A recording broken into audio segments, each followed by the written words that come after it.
माननीय VC ma'am, आपने विश्वविद्यालय की उपलब्धियों के बारे में बताया और आपने गुरु की महिमा के बारे में भी बताया कि गुरु का अर्थ है अंधकार को मिटाना। और बहुत इंटरेस्टिंग बात यह है कि हम गुरु पूर्णिमा मनाते हैं, गुरु नवमी या दशमी नहीं मनाते, क्योंकि पूर्णिमा शब्द द्योतक है पूर्णता का, संपूर्णता का। तो गुरु वो व्यक्ति है जो पूर्ण रूप से अंधकार को या अज्ञान को मिटा सकता है।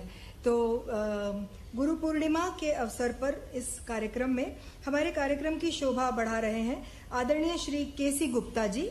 आप एक वरिष्ठ IAS अधिकारी हैं और वर्तमान में मध्य प्रदेश शासन में अपर मुख्य सचिव के पद पर आसीन हैं। भारतीय परंपरा में गुरु शिष्य संबंधों की महत्ता पर उद्बोधन देने के लिए मैं सर से अनुरोध करती हूँ।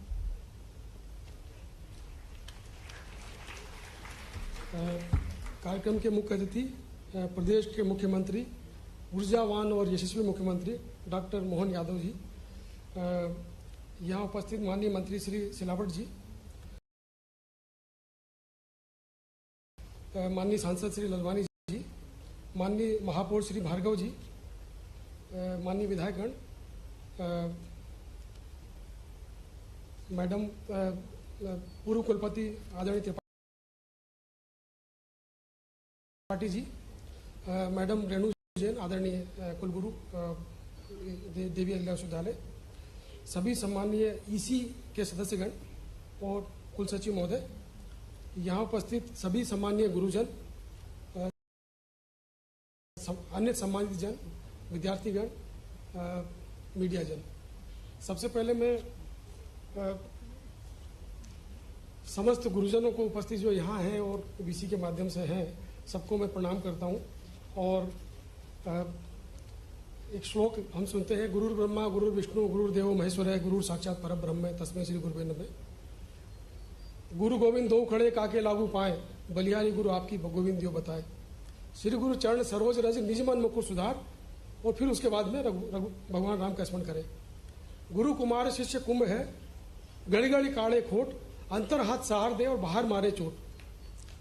अभी यहाँ एक दोहा पढ़ा गया कि कबीरदास जी का कि सब धरती कागज करूं और लेखनी सब बन रहा है, सात समुद्र को मसी करूं, गुरु गुण लिखा न जाए।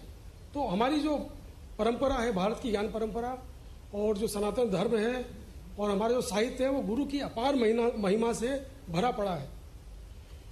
गुरु का दर्जा आपने देखा कि भगवान के ऊपर रखा गया।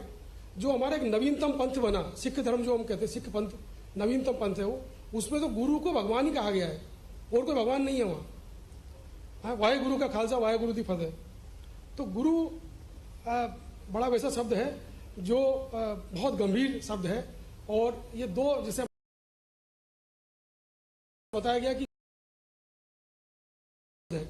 अभी तक इसके जो शिक्षक हम अगर देखें तो शिक्षक वो है जो मात्र शिक्षा प्रदान करे, जो नॉलेज प्रदान करे। प्रशिक्षक वो है जो कौशल प्रदान करे, ट्रेनर। गुरु वो है जो पूरा पैकेज प्रदान करे, जो ज्ञान प्रदान करे, विजडम प्रदान करे। ये ऊपर की सभी शिक्षाओं को जीवन में कैसे उपयोग करना है उसकी समझ प्रदान करे। उसमें सभी चीजें आ जाती है, जीवन की दृष्टि आ जाती है, संस्कार आ जाते हैं, दायित्व का बोध आ जाता है, व्यक्तित्व निर्माण आ जाता है। तो भारत में जो ज्ञान का ट्रांसफर है वो गुरु शिष्य परंपरा से और गुरुकुल पद्धति से होता आया।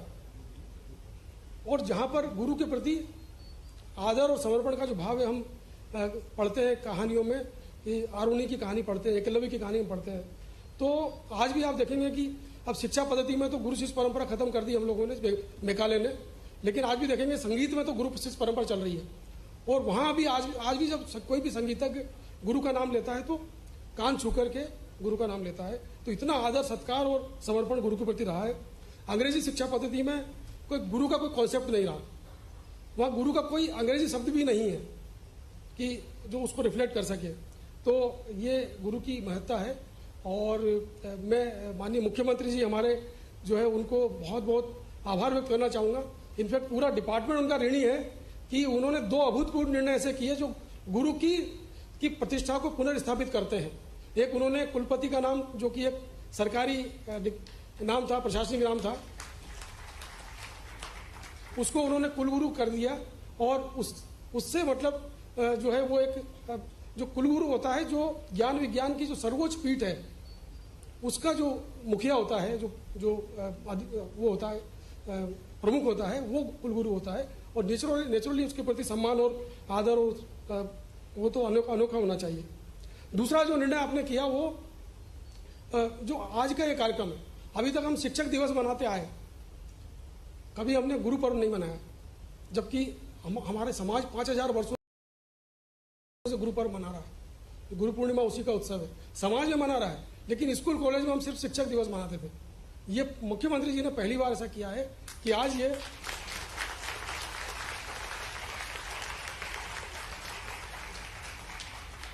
ये गुरु पर्व मना रहे हैं हम। और इस कार्यक्रम में आज पूरे प्रदेश में लगभग 10 लाख विद्यार्थी और गुरुजन जुड़े हुए हैं, तो इसके लिए हम बहुत बहुत आभारी हैं उनके। और मैं शुभकामना करूंगा कि ये गुरु पूर्णिमा का जो पर्व है, ये इसकी भावना जो है और गुरु शिष्य परंपरा के जो मानक हैं, गुरु के भी क्या दायित्व है और शिक्षक के भी क्या दायित्व है, उसके प्रति हम लोगों में और ज्यादा बोध जागृत होगा और हम लोग आदर्श गुरु आदर्श शिक्षक बनेंगे। पुनः मैं यहाँ उपस्थित सभी गुरुजनों को प्रणाम करता हूँ। धन्यवाद। जय हिंद, जय भारत। धन्यवाद श्री केसी गुप्ता सर, आपने बहुत सुंदर गुरु शिष्य के संबंधों की व्याख्या की और साथ ही आपने ये भी बताया कि कैसे हम भारतीय परंपरा को आगे बढ़ाने के लिए माननीय मुख्यमंत्री जी का ये इनिशिएटिव कि हम गुरु पूर्णिमा मनाएंगे, ये आने वाली जनरेशन को याद दिलाएगा कि गुरु पूर्णिमा का क्या महत्व है। तो शिष्य को उसके लक्ष्य तक पहुंचाने वाला गुरु है और गुरु वो शिल्पकार है जो कच्ची मिट्टी से सुंदर घड़ा बनाता है। इसके लिए वो एक हाथ घड़े के ऊपर थाप देता है तो दूसरे हाथ से अंदर से सहारा देता है। इस देवी अहिल्या विश्वविद्यालय ने भी आज जो मकाम हासिल किया है वो अनेक गुरुओं के योगदान का प्रतिफल है। आज हम यहाँ ऐसे कुछ गुरुजनों के उल्लेखनीय योगदान का सम्मान करने के लिए एकत्रित हुए हैं, जिनके समर्पण और कड़ी मेहनत ने हमारे विश्वविद्यालय के विकास और सफलता में महत्वपूर्ण योगदान दिया है। अनुसंधान, शिक्षण और सामुदायिक सेवा में उनके अथक प्रयासों ने दूसरों के अनुकरण के लिए मानक स्थापित किए हैं और राष्ट्रीय और अंतर्राष्ट्रीय स्तर पर हमारे विश्वविद्यालय का कद ऊंचा किया है। ऐसे गुरुजनों के प्रति कृतज्ञता ज्ञापित करने का इससे सुंदर अवसर नहीं हो सकता। मैं माननीय मुख्यमंत्री जी, माननीय कुलगुरु और मंचासीन अतिथियों से अनुरोध करूंगी कि आज हम कुछ विद्वत जनों का, कुछ सम्मानीय पूर्व कुलगुरुओं का सम्मान करेंगे। सम्मान के साथ हमारे मंगलाचरण के लिए खजराना गणेश मंदिर से डॉक्टर सचिन चतुर्वेदी और उनकी टीम है जो साथ ही सम्मान के साथ ही मंगलाचरण भी गाएंगे। तो मैं पंडित जी और उनकी टीम को भी यहाँ पर आमंत्रित करती हूँ।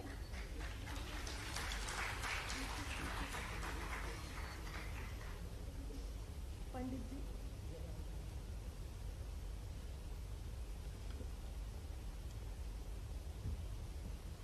सर्वप्रथम मैं आमंत्रित करती हूँ एक ऐसे सम्मानीय व्यक्ति को जो हमारी वाइस चांसलर मैडम के गुरु हैं, आदरणीय श्री वीपी सक्सेना, पूर्व कुलगुरु जिवाजी विश्वविद्यालय ग्वालियर। आपके मार्गदर्शन से ही हमें कुलगुरु के रूप में इतने सक्षम नेतृत्व की प्राप्ति हो सकी है। मैं मंच पर आमंत्रित करती हूँ आदरणीय श्री पीवी सक्सेना सर को और माननीय मुख्यमंत्री जी एवं मंचासीन सभी से अनुरोध है उनका सम्मान करें। ओम गुरुर्ब्रह्मा गुरुर्विष्णुः गुरुर्देवो महेश्वरः गुरु साक्षात् परब्रह्म तस्मै श्री गुरवे नमः।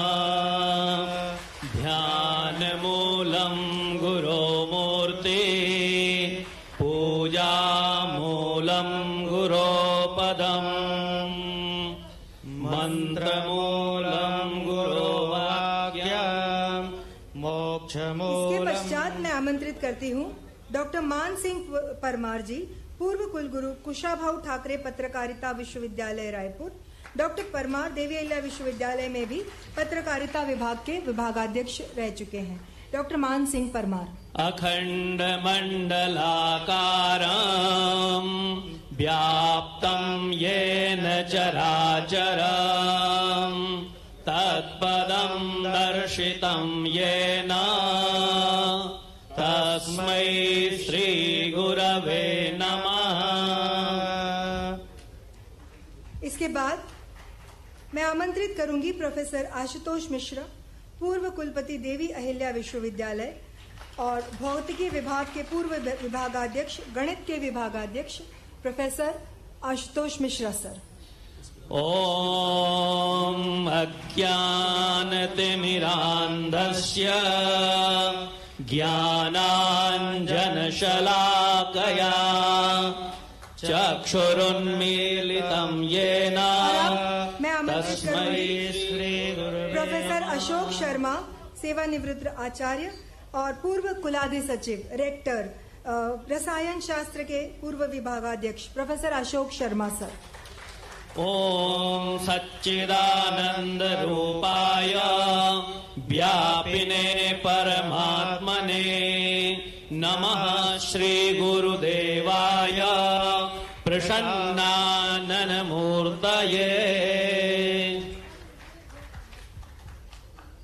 इसी कड़ी में आगे मैं आमंत्रित करूंगी प्रोफेसर पी.एन. मिश्रा, सेवानिवृत्त आचार्य, पूर्व विभागाध्यक्ष, प्रबंध अध्ययन संस्थान एवं अंतर्राष्ट्रीय व्यावसायिक अध्ययन संस्थान और श्रीमद् भगवद गीता के प्रकांड पंडित प्रोफेसर पी.एन. मिश्रा। ओम चैतन्यं शाश्वतं शान्तं व्योमातीतं निरञ्जनं नादबिन्दुकलातीतं प्रोफेसर तस्मै श्री गुरवे नमः। आमंत्रित करना चाहूंगी प्रोफेसर पी.के. गुप्ता, सेवानिवृत्त आचार्य और प्रबंधन विषय के ज्ञाता, और साथ ही प्रोफेसर दीपक भटनागर, सेवानिवृत्त आचार्य एवं विभागाध्यक्ष, पूर्व विभागाध्यक्ष, बायोकेमिस्ट्री विभाग। ओम नारायणं पद्मभवं वसिष्ठं शक्तिं च तत्पुत्र पराशरं च व्यासं शुकं गौडपदं महान्तं गोविन्द्र योगेन्द्रमथास्य शिष्यम्। इसके बाद मैं अनुरोध करूंगी प्रोफेसर के.एन. गुरु प्रसाद, सेवानिवृत्त आचार्य, जीव विज्ञान अध्ययनशाला से, और प्रोफेसर मंदिरा बनर्जी, सेवानिवृत्त आचार्य, सांख्यिकी अध्ययनशाला से। आप दोनों कृपया मंच पर आएं। ओम श्री शंकराचार्य मथास्य पद्म पादंज हस्तामलकं च शिष्यं तं त्रोटकं वार्तिककारमन्या नश्मद्गुरोन् सन्ततमानतोऽस्मि। Professor K. N.. Guru Prasad, professor मंदिरा बनर्जी।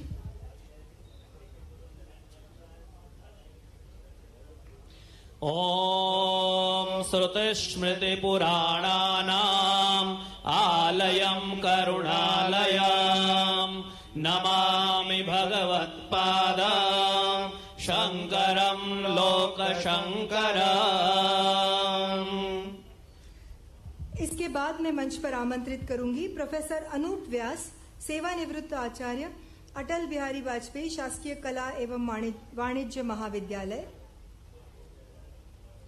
ओम शंकरं शंकराचार्यं केशवं बादरायणं सूत्रभाष्यकृतौ वन्दे भगवन्तौ पुनः पुनः।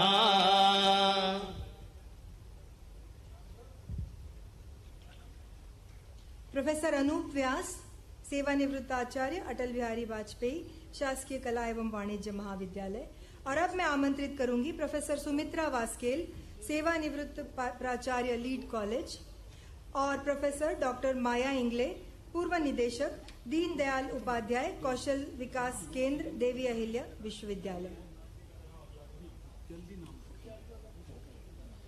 ओम ईश्वरो गुरुरात्मेति मूर्तिभेद विभागिने व्योमवद्व्याप्य देहाय दक्षिणामूर्तये नमः।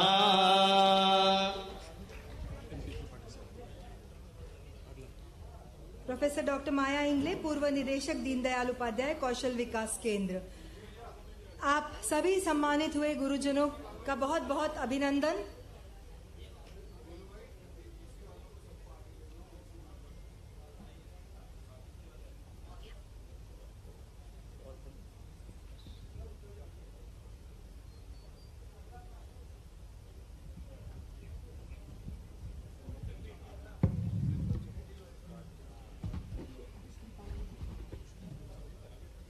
सम्मानित हुए सभी श्रद्धेय गुरुजनों का अभिनंदन और मंचासीन सभी का धन्यवाद।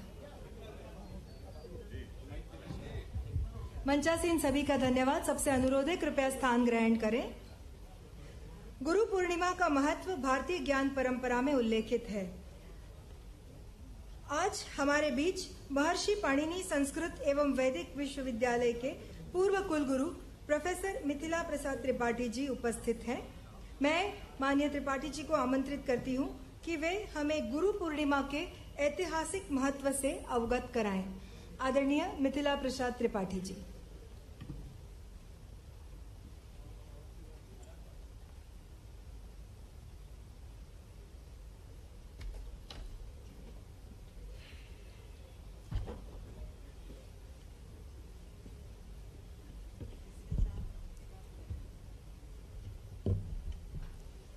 रत्नाकराधौतपदां हिमालयकिरीटिनीं ब्रह्मराजर्षिरत्नाढ्यां वन्दे भारतमातरम्। दिव्य और ऐतिहासिक पर्व पर मंच पर उपस्थित सभी श्रद्धेयों को मैं नमस्कार प्रणाम करता हूं। मूर्त और अमूर्त गुरु तत्व जो मूर्त होकर के गुरु के रूप में विद्यमान है, उनको भी मैं आज सश्रद्ध प्रणाम करता हूं। जिस देश में हम रहते हैं उसका नाम भारतवर्ष है। भा का अर्थ होता है ज्ञान, भा का अर्थ होता है प्रकाश, भा का अर्थ होता है दीप्ति, तेज। जो उसमें लगा रहता है वही देश भारतवर्ष है। ज्ञान एक अमूर्त तत्व है। उसको मूर्त करने के लिए जो इस देश में ऋषि हुए हैं उन्हें हम गुरु के नाम से जानते हैं। अमावस्या के दिन सूर्य जो ज्ञान का प्रतिनिधि है उसके पास चंद्रमा जाते हैं और अंधकार हो जाता है। यह गुरु जब प्रतिपदा के दिन से उस पूर्ण ज्ञान को बांटना शुरू करता है, एक एक कलाओं को छीन करके अमावस बन जाता है। अमावस्या को अपने पुरखों को, पितरों को प्रणाम करके एक एक कला बढ़ते हुए एक दिन आता है जब पूर्णिमा हो जाती है। यह पूर्णिमा ऐसे नहीं होती है। यह पूर्णिमा गुरु के द्वारा होती है, परंतु गुरु कोई व्यक्ति होता है ऐसा नहीं है। गुरु एक तत्व होता है और वह तत्व सब में विद्यमान रहता है। इसीलिए एक व्यक्ति के अनेक गुरु होते हैं और एक एक साधना का एक एक गुरु होता है, एक एक विषय का एक एक गुरु होता है। इस देश में वरिष्ठ वशिष्ठ के घर में एक पराशर पैदा हुआ था और इस देश के अंतिम वर्ण की कन्या सत्यवती के साथ एक लड़का पैदा हुआ जिसका नाम कृष्ण था, द्वैपायन था, व्यास था। आज की यह तिथि व्यास पूर्णिमा है और व्यास ये सामाजिक समरसता का शाश्वत और प्रज्वलित उदाहरण है। जब अंतिम वर्ण की कन्या प्रथम वर्ण के पुरुष के साथ मिलती है तो इस देश में व्यास का जन्म होता है। इस व्यास ने एक वेद को 4 वेद कर दिया। इस व्यास ने पुराणों की रचना कर दी। अगर पुराणों की रचना नहीं होती तो हम तिथियों का व्रत नहीं करते, पीपल को नहीं पूजते, बरगद को नहीं पूजते, तुलसी को नहीं पूजते।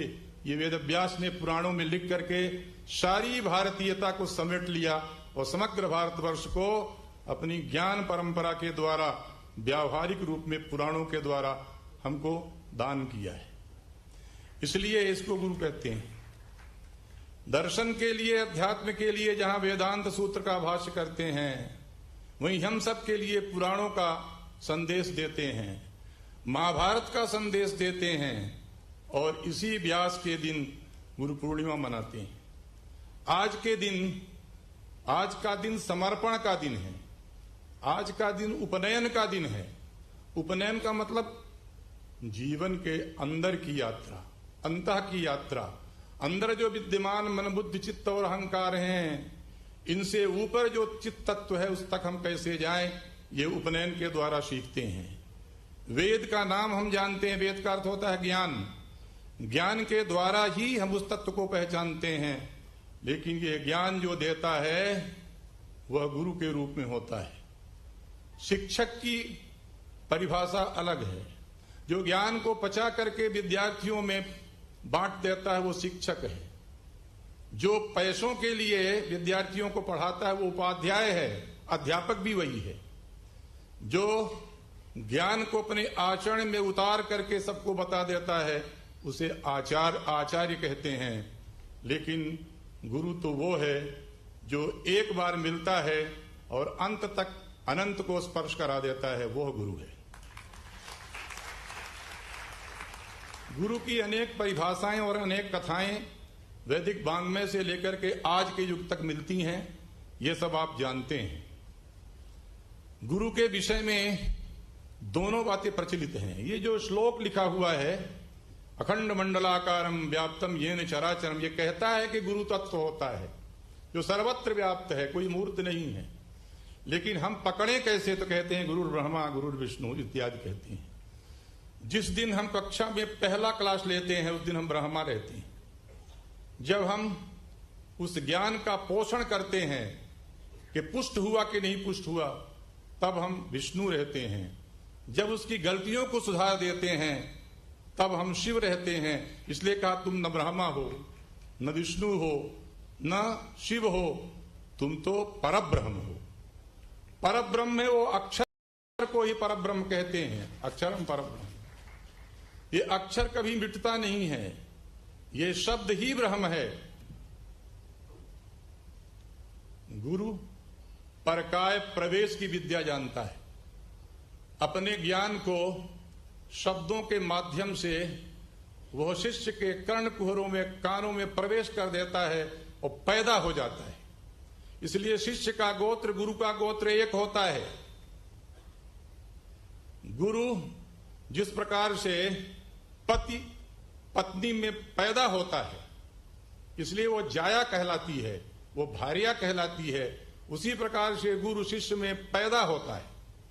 अपने ज्ञान के द्वारा गुरु शिष्य में पैदा हो जाता है। जब पैदा हो जाता है इसीलिए उसका गोत्र भी वही हो जाता है। और आज तक जो भारतीय ज्ञान परंपरा अविच्छिन्न रूप से चली आ रही है, इसी परंपरा के कारण कि गुरु अपना सब कुछ शिष्य को दे देता है। शिष्यादिच्छेद पराजयम, शिष्य से पराजय पसंद करता है। हमारा शिष्य जीत जाए, हम हार जाएं, ऐसा सोचता है। परशुराम और भीष्म पितामह के युद्ध में यही प्रमाणित हुआ था।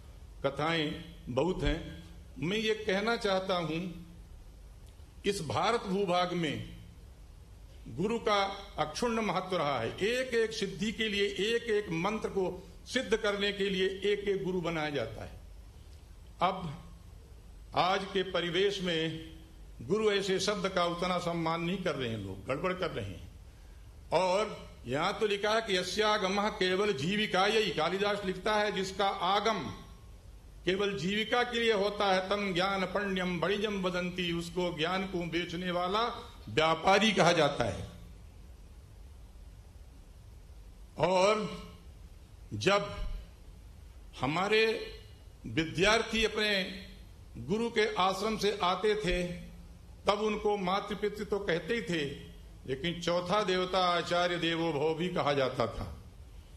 उनको शिक्षा में ये दिया जाता था कि सच बोलना, धर्म का आचरण करना, अर्थात उचित जो आचरण करना, ये भी कहा कि स्वाध्यायान मां प्रमदः, स्वाध्याय से कभी प्रमाद मत करना।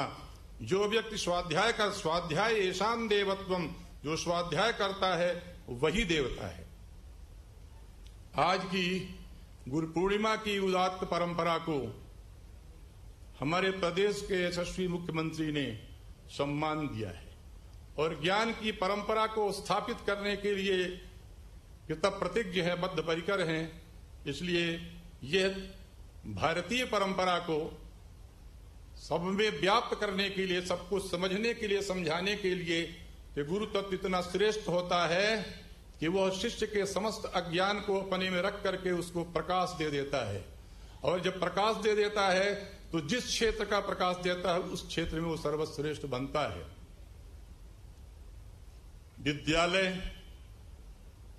विद्या तो इसलिए होती है कि हम अज्ञान से मुक्त हो जाएं। सा विद्या या विमुक्त, ये जो मोक्ष करने की विद्या होती है वो जिसके द्वारा प्राप्त होती है वो माध्यम है।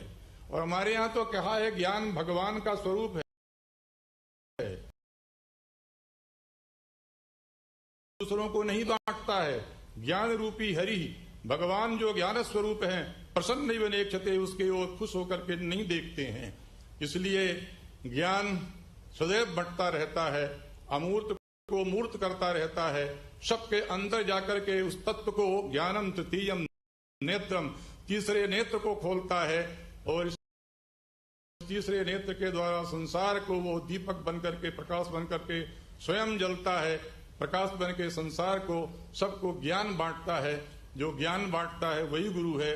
ज्ञान वो है जो अपने अंतस के अंधकार को मिटा देता है। इसकी अनेक व्याख्याएं लिखी हुई हैं, अनेक कथाएं भी हैं, लेकिन कम समय में मुख्यमंत्री जी को कहीं दूसरे कार्यक्रम में जाना ही होता है। मंच में बैठे हुए सब लोगों के कार्यक्रम आज लगे होंगे, इसलिए और आपके भी कार्यक्रम लगे होंगे। इसलिए संक्षेप में मैं इतना ही कह करके आप सब गुरुओं को फिर से नमस्कार करता हूं। धन्यवाद, आभार।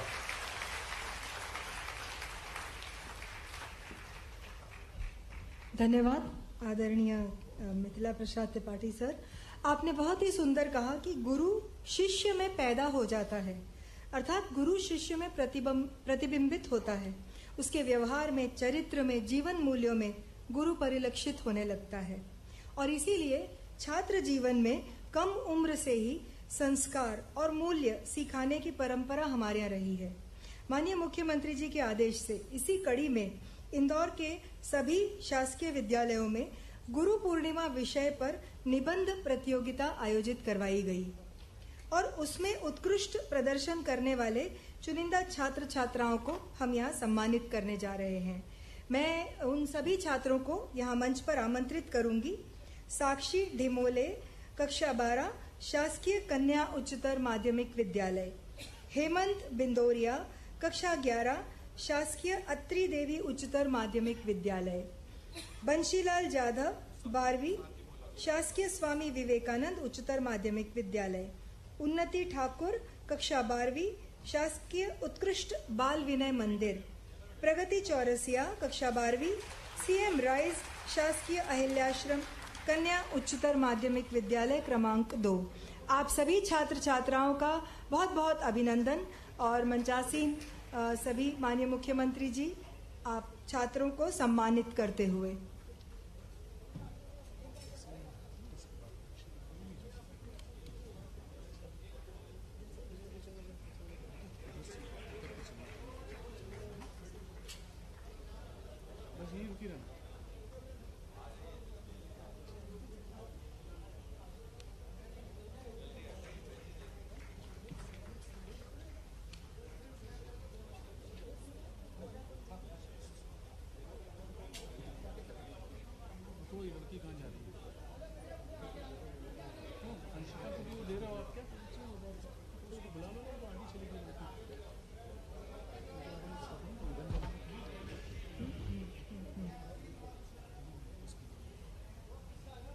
ये सभी बच्चे निबंध प्रतियोगिता में उत्कृष्ट प्रदर्शन करने पर सम्मानित होते हुए जोरदार तालियां। यही वो बच्चे हैं जो आने वाले समय में अपने माता पिता का, गुरुओं का नाम रोशन करेंगी। और अब मैं अनुरोध करूंगी माननीय मुख्यमंत्री जी से कि वे विश्वविद्यालय की छात्रा अंशिका जैन का सम्मान करें। अंशिका ने मोड़ी लिपि को देवनागरी लिपि में कन्वर्ट करने के लिए रिसर्च की है। अंशिका जैन मंच पर आए।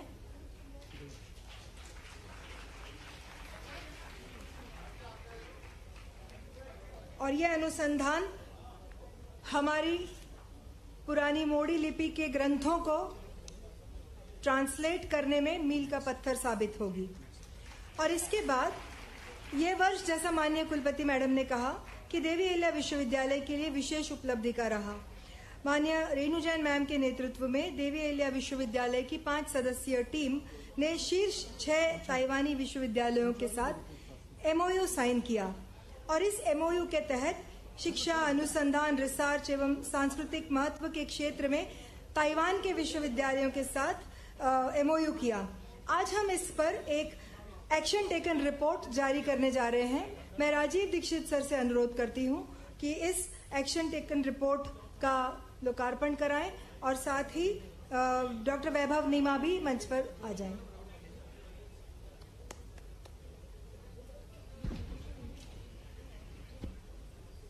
और इसके बाद मैं अनुरोध करती हूं डॉक्टर अनुपम जैन से। डॉक्टर अनुपम जैन मंच पर आए। आपकी लिखित 2 पुस्तकें जा रहे हैं माननीय मुख्यमंत्री जी के हाथों।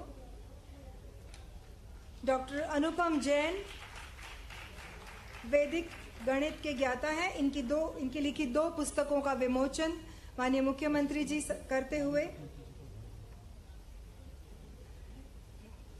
MOU की एक्शन टेकन रिपोर्ट और 2 पुस्तकों का विमोचन माननीय मुख्यमंत्री जी द्वारा। धन्यवाद आप सभी को। सभी से अनुरोध है कृपया स्थान ग्रहण करें। और अब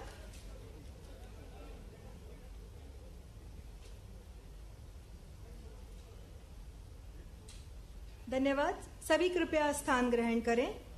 और अब वो पल आ चुका है जिसका हम सभी आतुरता से इंतजार कर रहे थे। समय है हमारे आज के माननीय मुख्य अतिथि के आशीर्वचन का। मैं माननीय मुख्यमंत्री जी से, हमारे मुख्य अतिथि डॉक्टर मोहन यादव जी से सविनय अनुरोध करती हूं कि वे एक गुरु के रूप में हम सभी को आशीर्वचन देकर अनुग्रहित करें। माननीय मुख्यमंत्री जी।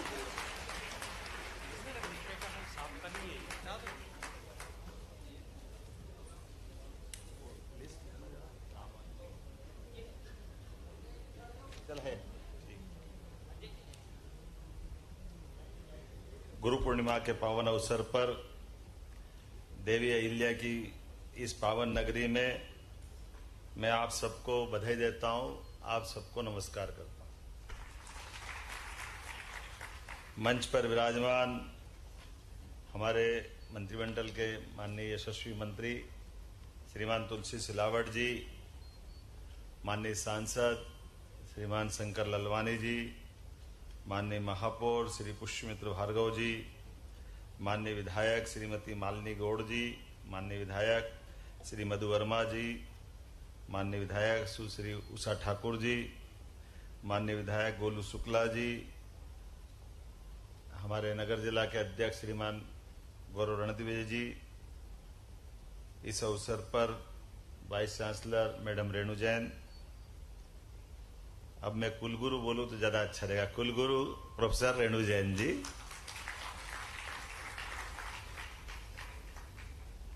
हमारे विभाग के उच्च शिक्षा विभाग के ACS KC गुप्ता जी, सभी माननीय कालिदास अकादमी के पूर्व निदेशक, पाणिनि संस्कृत विश्वविद्यालय के पूर्व कुलपति या कुलगुरु, वर्तमान में हम ये बोल रहे हैं, उस समय कुलपति बोलते थे, आज तो कुलगुरु बोलना समीचीन होगा। इस अवसर पर बहुत अच्छे ढंग से आपने विस्तार से आज की पूर्णिमा की व्याख्या की है। मैं आपका वंदन करता हूं, अभिनंदन करता हूं श्री प्रोफेसर मिथिलेश प्रसाद जी, मिथिला प्रसाद जी, सभी मंचस्थ EC मेंबर, जिला प्रशासन के अधिकारीगण, इस अवसर पर सम्मानित होने वाले समस्त कुलगुरुगण, प्राध्यापकगण, प्यारे मित्रों, विश्वविद्यालय के गुरु पूर्णिमा पर्व के इस अवसर पर मेरे साथ आज के इस अवसर पर 2 स्मृतियां जुड़ी हुई और ये मैं मान के चलता हूं कि आज का ये जो कार्यक्रम हुआ उसका अगर कहीं सूत्र पड़ा या बीज पड़ा है तो ये देवी अहिल्या का यही प्रांगण है जहां हमने ये निर्णय किया था, ये विचार किया था कि कुलपति का नाम बदल करके कुलगुरु करेंगे। कई कारणों से, उसमें से एक बड़ा कारण इंदौर में मेरे यहाँ रहने का भी था। मुझे इस बात का मन में संतोष भी है कि जब मैंने विचार किया तो मैं उच्च शिक्षा मंत्री था और जब परिणति हुई तब मैं मुख्यमंत्री हो गया। तो जो माननीय त्रिपाठी जी ने बात कही है कि गुरु का हाथ पकड़ते ही कैसे उद्धार होता है, ये उसका उत्कृष्ट उदाहरण है। और काल के प्रवाह के ऐसे कई उदाहरण हम देखें, आज के परिप्रेक्ष्य में भी देखें तो ध्यान में आएगा। हम कभी कल्पना करें कि भारत के अंदर जो राष्ट्रवादी शक्तियां हैं जो विचार करती है कि हमारी ये जो संस्कृति के अंदर विविध प्रकार के पर्व है, उत्सव है, इनका मनाने के पीछे उद्देश्य क्या है और उसकी प्राप्ति क्या है। तो एक बड़ा उद्देश्य राष्ट्रवादी विचार में आता है कि भारत की सदियों से पहचान विश्व गुरु करके रही है।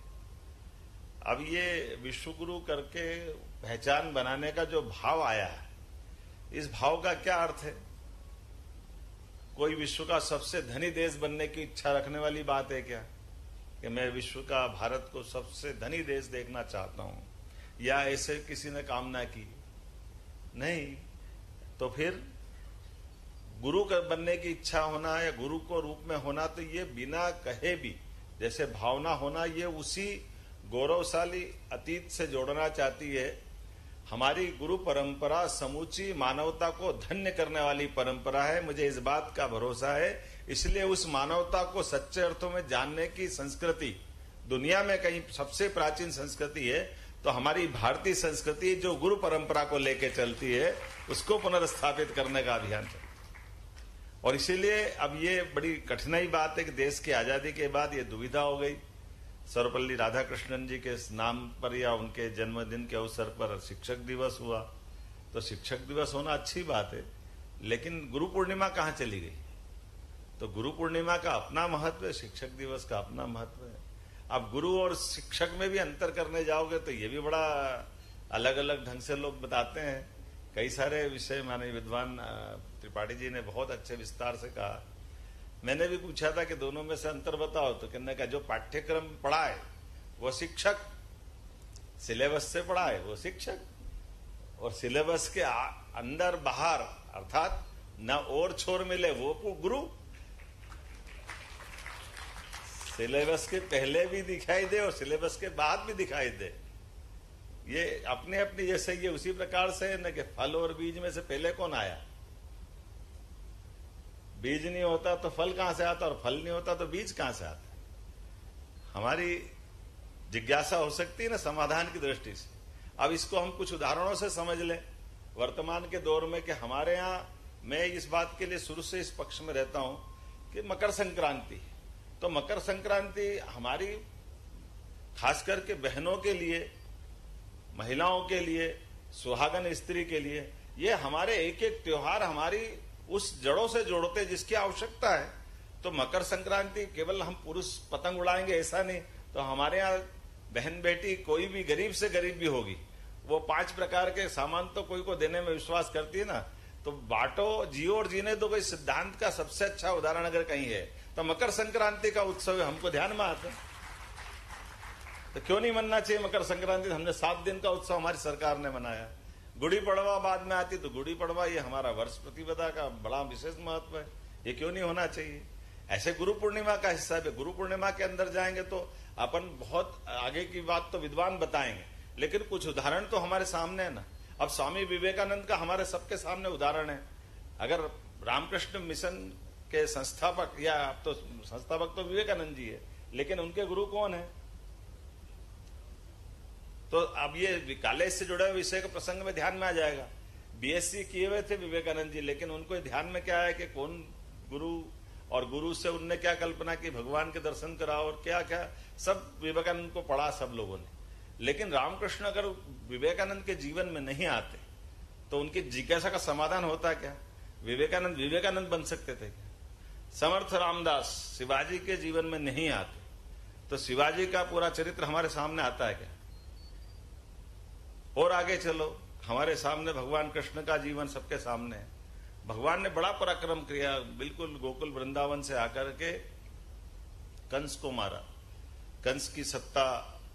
लेकिन एक बड़ा काम तो उस समय भी उन्होंने किया कि कंस को मारने के बाद भी भगवान, लोगों ने विचार किया कि ये आए ग्रामीण अंचल से, गांव से आए, तो इनकी शिक्षा दीक्षा होना चाहिए।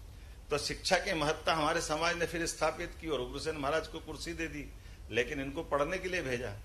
और ये बड़ा अच्छा प्रसंग है, मैंने कहीं इसको लिखा भी, आपने ध्यान भी आया होगा कि हमारे गुरु के रूप में आचार्य सांदीपनी का जीवन, ये भी सबके सामने आना चाहिए।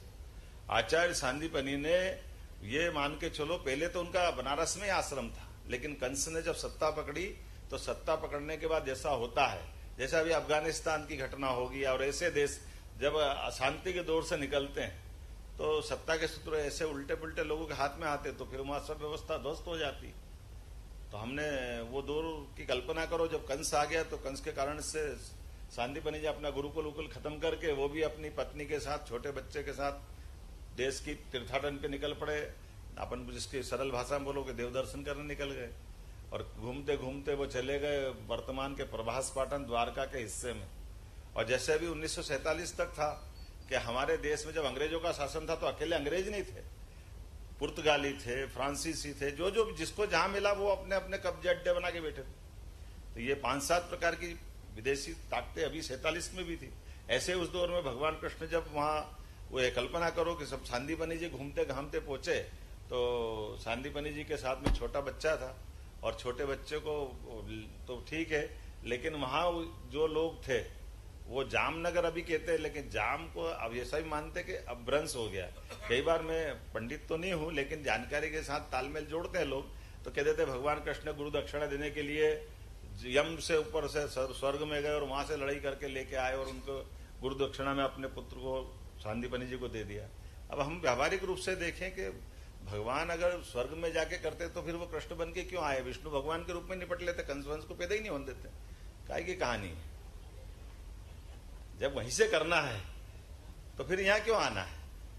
तो भगवान ने यथार्थ में मनुष्य रूप में जन्म लेकर के अपने एक एक कदम से इस अन्याय के खिलाफ, अधर्म के खिलाफ, श्रेष्ठता के लिए जो लड़ाइयां लड़ी, जो उनके पुरुषार्थ का पराक्रम है, वो सबके सामने आना चाहिए। और इसीलिए भगवान कृष्ण ने जब शिक्षा ग्रहण करने सांदीपनी के आश्रम में आए, तब तक मैं जो बता रहा था कि सांदीपनी जी वो जो प्रभास पाटन का क्षेत्र में यम नाम की जाति के लोग थे, वो इस देश के नहीं थे और एक तरह से आतंकवादी मान लो। उनने पकड़ा, सांदीपनी जी की ख्याति प्रसिद्धि तो थी कि हमारे बच्चों को सिखाओ, आपको ये 64 कला 14 विद्या सब आती है। जैसे आज का कोई परमाणु वैज्ञानिक अपना अगर पाकिस्तान की बॉर्डर से निकले तो पाकिस्तान के लोग पकड़ेंगे कि नहीं पकड़ेंगे उसको? जो दुश्मन देश है वो तो पकड़ते ही है। विद्वान को हर एक कोई उनका अपना ढंग से उपयोग करना चाहता है, लेकिन सांदीपनी जी डरे नहीं, धमके भी नहीं, और अन्याय अत्याचार जो जो करना सब कर लिया। उन्होंने कहा हमारे बच्चों को उन्होंने कहा मैं केवल राष्ट्रवादी अपने देश के बच्चों के लिए शिक्षा दे सकता हूँ, तुम हमारे देश के नहीं हो, मैं विदेशी बच्चों को, और खास करके जो हथियारबंद गिरोह की तरह, आतंकवादी की तरह, उनको तो मैं दूंगा ही नहीं। अब जैसा होता है कि आतंकवादी आज भी कोई पकड़ बनाते हैं, अपहरण करते, तो अपहरण उनके बच्चे का कर लिया, उनको मारा पीटा और रवाना कर दिया।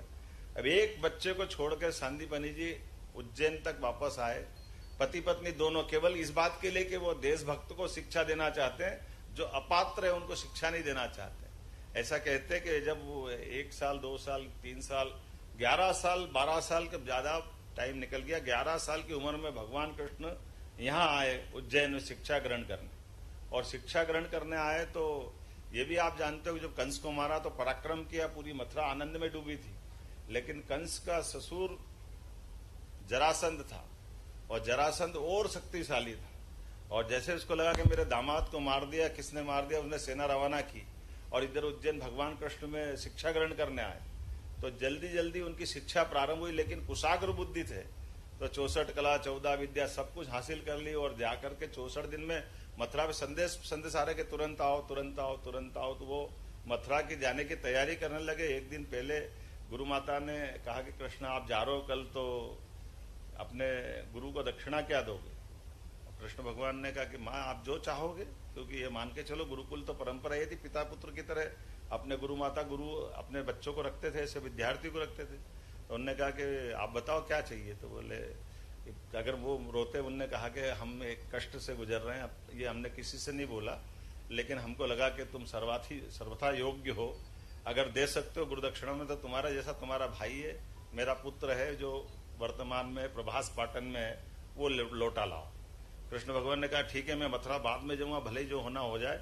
और ऐसा मान के चलते हैं, उस समय कृष्ण भगवान ने संकल्प किया, लेकिन जैसे ही सांदीपनि जी को मालूम पड़ा कि ये ऐसा ऐसा रहस्य उद्घाटन हो गया, तो उन्होंने कहा, अपनी पत्नी पे नाराज हुए कि मेरे निजी जीवन के कष्ट से मेरे गुरुकुल के विद्यार्थी को सम्मिलित करना ये पाप है, मैं इसको पसंद नहीं करता। और उन्होंने नाराजी व्यक्त की, बहुत नाराज हुए। लेकिन कृष्ण भगवान भी जिद्दी थे, उन्होंने कहा नहीं गुरुजी, मैं ये आपकी बात अपनी जगह है, लेकिन अगर आपके जीवन में कष्ट है और एक आतंकवादी टाइप का कोई गिरोह है, तो उसको खत्म करना ये तो देशभक्ति है, आप क्यों मन पे ले रहे हो?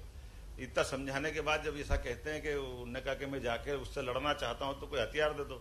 तो हथियार मेरे पास कहाँ है? ये परशुराम जी है, जाना पाओ पहाड़ी पे, उनके पास हथियार बहुत रहते हैं, वहां चले जाओ।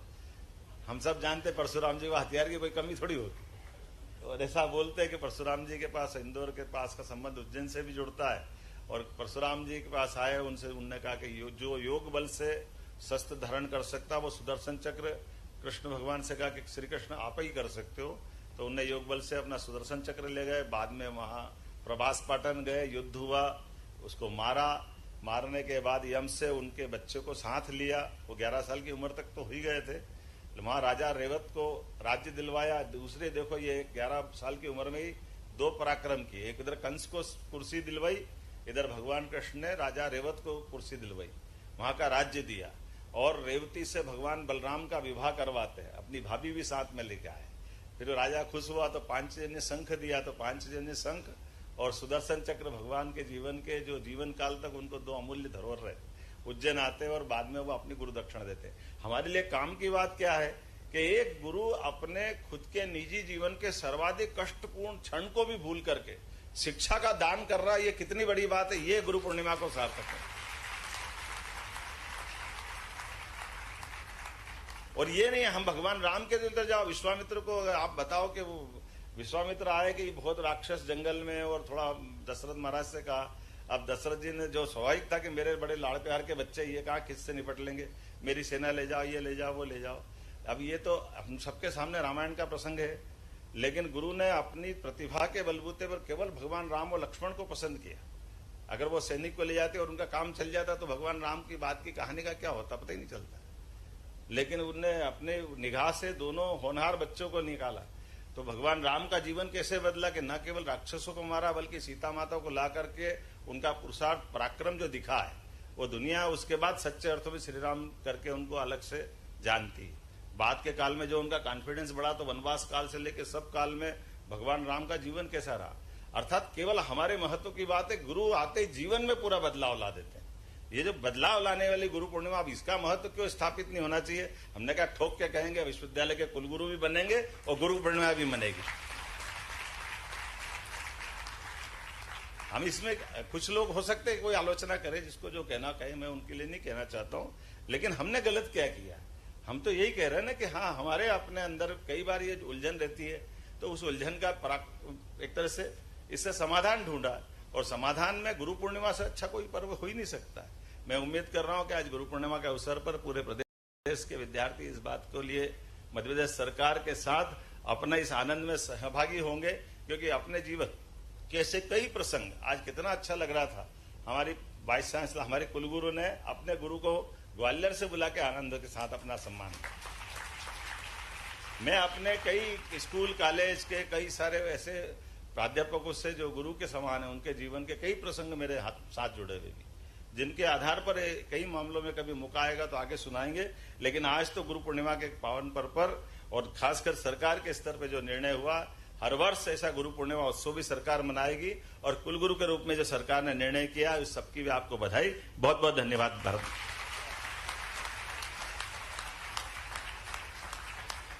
धन्यवाद माननीय मुख्यमंत्री जी।